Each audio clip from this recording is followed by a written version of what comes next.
Ventilation support for COPD patients, particularly during acute exacerbation, focuses on improving gas exchange, reducing breathing effort, and avoiding invasive intubation, primarily through what we call non-invasive positive pressure ventilation, NIPPV. NIPPV, for example, is BiPAP, CPAP. We have a lot of like high flow nasal cannulas, Airvo, OptiFlow. All those are forms and devices that we try to use first before going straight to a mechanical intubation. Um, it just kind of allows that extra pressure in their lungs to keep those lungs inflated just a little bit more so their respiratory muscles don't wear out and don't get exhausted to the point of failure. Um, it is the preferred method, but mechanical ventilation is definitely there and reserved for severe cases or when NIPPV fails. Key aspects of COPD ventilator support. Obviously, first we try to do non invasive. It is used at hospitals, sometimes at home, like CPAP machines are used at home with COPD patients to treat acute hypercapnic respiratory failure. It uses masks to deliver positive pressure, which reduces respiratory muscle fatigue. Invasive mechanical ventilation involves an endotracheal tube and is used when NIPBV is not feasible or it fails. It carries higher risks, such as barotrauma in COPD patients. Mechanical ventilation is also one of the reasons, a couple of the reasons why we try to avoid it is the barotrauma, that extra trauma to their lungs. I mean, their lungs are already struggling, their lungs are already terrible. So adding sometimes extra pressure or extra volume um, can damage those lungs a lot more. Also, a lot of COPD patients tend to like being on a ventilator just because they are able to breathe a lot easier, a lot more effectively, and they tend to like that. So weaning them off kind of becomes a little bit of a harder aspect to that. Goal of therapy is to reverse acidotic pH, lower elevated levels, and decrease the work of breathing. Optimal settings often focus on allowing enough time for expiration to prevent dynamic hyperinflation, trapped air in the lungs. Um, as far as the hyperinflation, we also are trying to prevent from overinflating the lungs and not putting that much pressure on the cardiac vessels. If we put too much pressure on the cardiac vessels, our cardiac output is affected. Our heart is just under so much stress and so much pressure that it's not able to properly function and move that blood around properly. High flow oxygen, like a high flow nasal cannula, may be an alternative to NIV to avoid intubation. Home use of non invasive ventilators can improve quality of life and reduce hospital readmissions for patients with severe chronic hypercapnic COPD. Once again, common complications and consideration is that dynamic hyperinflation. It just needs, I mean, with mechanical ventilation, it needs to be very um, well managed and looked at all the time to prevent air trapping and leading to cardiovascular issues that putting that extra stress on the patient's heart and not allowing the heart to function properly.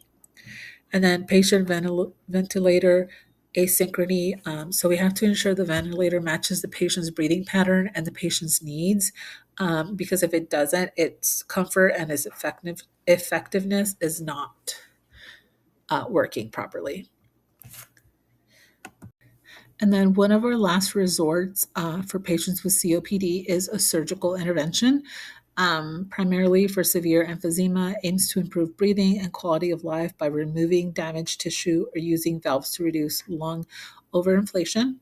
Key points include lung volume reduction surgery, a bulectomy, and endobronchial valves. These procedures can increase exercise capacity, reduce symptoms, but require a careful patient selection. So the selection process for this is very, very um, carefully looked at. I mean, the patients have to meet pretty much every checkbox to make sure that this will be very beneficial, that they'll be able to survive a surgery and the recovery for this, for it to be effective.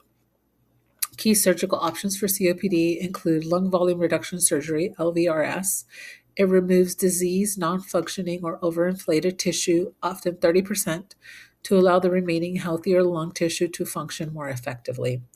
A bulectomy removes large air-filled sacs, the bullae, that forms when alveoli are destroyed, which helps relieve pressure on the surrounding healthier lung tissue. Endobronchial valves, EVBS, is a minimally invasive non-surgical alternative. For example, is sapphire or siphoration valves, placed inside the airways via bronchoscopy to reduce lung hyperinflation without incisions. And then lastly is the last severe and most radical form of it. It's a lung transplant, a last resort option for severe end stage COPD where one or both damaged lungs are replaced. Patient eligibility and consideration. Candidate profile typically for patients with severe emphysema, specifically those with damage in the upper lobes. Requirements. Candidates must stop smoking for at least 6 months, demonstrate sufficient cardiac health, and complete pulmonary rehabilitation. Um, the cardiac health is very, very important, as obviously any type of surgery is a big stressor on the body, especially the heart during recovery. So that is a big plus, just to make sure that the patient is able to successfully recover and continue to have a very healthy life. Um, the risks are potentially complications include air leaks, infection, pneumonia, and in some cases, death. Recovery is a hospital stay, typically about 1 to 2 weeks for additional surgery. For the traditional surgery, with the focus on rehab to improve function.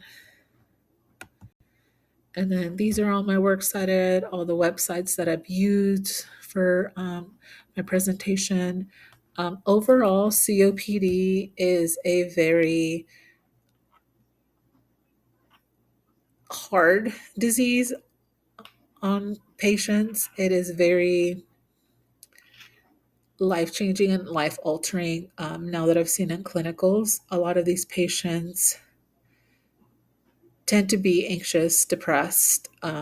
So just being able to be educated properly, um, you know, to continuously encourage them to take their medication when they need to and as directed, and encourage to kind of seek out those communities of other people with similar diseases, or maybe that other person is already in a pulmonary rehab, or they're more like at a maintenance level that can encourage them to be um, in a journey with them, because this is a very hard disease, and I can see how a lot of patients suffer a lot of anxiety, suffer a lot of depression because they feel alone. They feel like no one understands them. They feel like they're a burden to their family members and their loved ones. They always feel like there's something always going on, an exacerbation, a hospitalization, doctor appointments.